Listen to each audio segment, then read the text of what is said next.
Well, I just arrived to Portland here, and the city is so busy. It's quite incredible, honestly, the amount of change that is taking place in a city like this, and the comparison and contrast between a city like Eugene and, Springfield. I mean, I think about this city, Portland, and all that it has to offer, and my gosh, why would someone want to live here? It's so busy, Anyone who wants to be in a big city obviously would come to the big city. I wouldn't think of Eugene and Springfield as quite a big city, but it's still, I think when I look at the sign, a couple million or something, I'd have to recall. But my friends and family, my fellow Moon Gang, Ape Nation, all those people who love to follow me, I don't think there's any, honestly. But anyway, looking at the things in the Portland area, they're pretty cool. It's busy, a lot of traffic right now. AMC to the moon? Not really. What about a company called AFRM? Or AFRM to the moon? Well, here's a video about AFRM. And I'm specifically saying AFRM as to the moon because look what it did and look what it has done in the last month or two. It was back under 100. And now all of a sudden I follow Meet Kevin and look at all the things that Meet Kevin talks about with how much money he's putting in. He follows the trends pretty incredibly.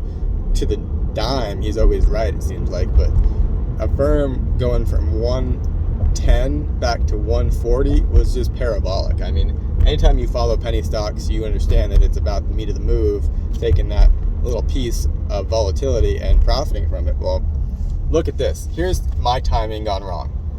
And I love to talk about my faults as well as my, wins. I don't have as many, obviously, to explain about my faults is more in a way profitable for me in this sense of YouTube and sharing, my story. Not that I'm making any money off of YouTube, but I lost potential profit on a firm this last week. So it was Monday, the beginning of the week.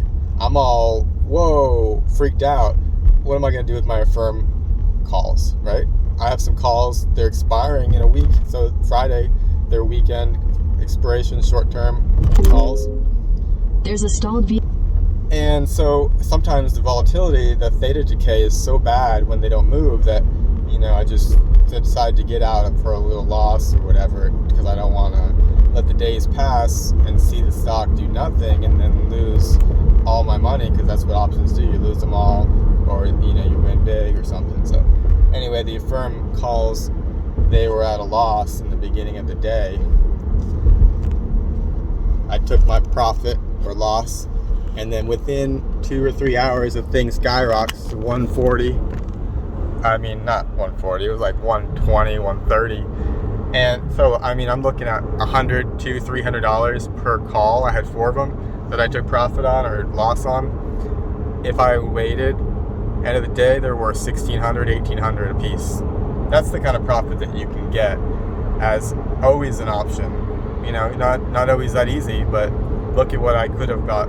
I could have turned my $500-$600, whatever it was left at, to like $5,000, $6,000, $7,000. That's the kind of gains that you want in a short-term play.